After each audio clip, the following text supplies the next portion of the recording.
Techo struggled against her, but she held him down. "This is my quest," he snarled. "Let me finish it." "Stay down. You are losing too much blood," Agatha said. She saw the snake's body shift, starting to rise once more. Agatha locked eyes with Techo's knight. "Ryan," she said firmly. The knight didn't move. "I have to kill him," said Tedros, pushing against his princess. Agatha held him down, her gaze on the knight. Still, Ryan didn't budge. "This isn't a choice, Ryan. I'm ordering you," said Agatha sharply. "I'm ordering you as your queen." This time, Ryan blinked. "As you wish, milady," the knight said. Tedros glanced between them, suddenly understanding. "No, I'm the king. He's mine," Tedros thought. But Ryan was already walking into the ring. The copper-headed boy slammed the snake back down to the ground and put his foot on the snake's pallid chest. "By order of the queen, I sentence you to die," said Ryan. The snake quivered under his boots. Ryan bent over, took the snake's head in both hands, and wrenched its heart, snapping his neck. The snake jerked one final time, then went still. Fire scooted around the ring. Smoke blew across the snake's dead body. Tedros landed limply in Agatha's arms. Dazed soldiers converged on the courtyard littered with wounded bodies and screams. The allied leaders emerged from the gatehouse along with Guinevere to see the king and knights still alive and the snake dead.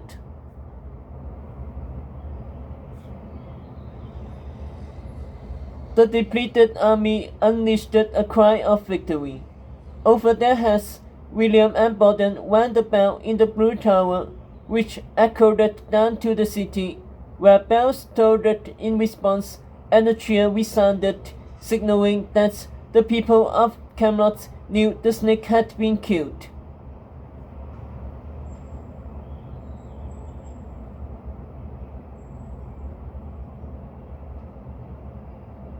Here in the field, the cheers fell away as everyone realized that Tedros was still on the ground. Together, they circled around the king. Ryan kneeled beside Agatha, helping her hold Tedros' body. But the king's eyes stayed on his princess. "He was mine! He was mine!" Tedros breathed again and again. Agatha touched his face. "You're still alive, Tedros. That's what matters. It could have been a trick." She held him closer. "I was protecting you."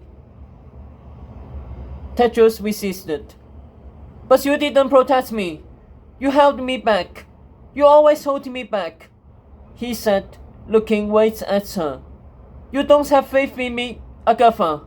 You stopped me from being a king. Don't you see?" He blinked through blood and tears.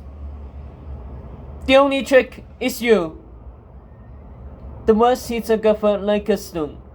Her hands let go of him, ceding his body to the knight. That is where the princess and the king ended.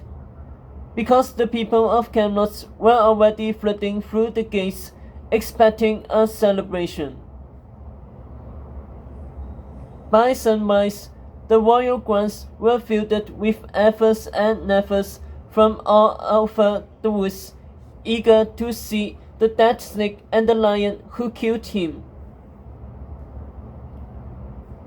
Still filthy and covered in blood and ooze, Agatha crouched behind a pillar near the balcony.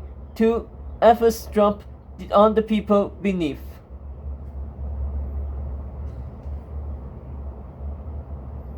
So-called king and so-called animal, and he, said a man proudly, beats the snake with its bare fists. Lion killed him, though, said his friend. King already beats him to nothing. Lion finished him, all that matters. Agatha stopped listening. She rose to her feet and looked back into the castle sitting room across the hall, where Sophie and Ryan were treating Tetros once. This is going to hurt, said Ryan, standing over Tetros, who was shirtless and face down on the couch, his back wet hot from the burns. Tetros bit into a pillow, and his knife spread self on his skin while Sophie held the king down. Tetros let out a stifled roar, his teeth tearing the pillow to feathers, before his yells muted to grunts, and he let his two friends wrap him with gauze. Agatha watched Sophie and Ryan take care of Tetros the way she could be. Something must be wrong when Good's greatest helper isn't helping, said a voice. She turned to see Guinevere next to her, dressed all in white, watching her son with Sophie and Ryan. I think I've helped the Tetros enough for now, Agatha said softly. You did what you had to do, Agatha. You kept my son alive. And yet he hates me for it, said Agatha, tears flowing. Because the snake was his to kill, said Guinevere, not for his own pride, but for his people. Tetros needed to be the king, no matter the cost, even the end if need be. You took that from him.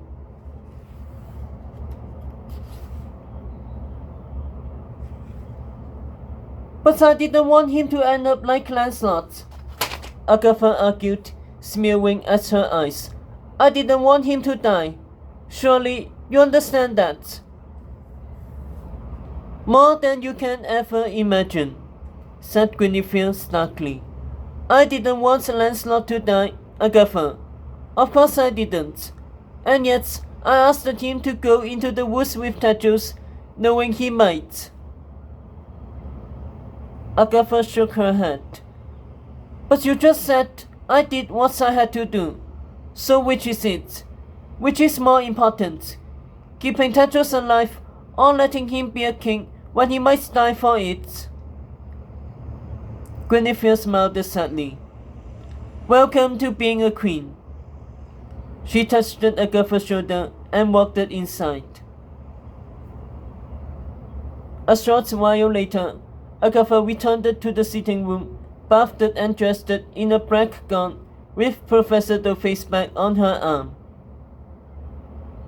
Tetros stood in front of the mirror, adjusting his father's old coronation robes, while Ryan changed into his blue and gold suit. God, this thing smells even worse than the first time I wore it, said Tetros, fussing with the collar, clearly trying not to look at his battered face in the reflection.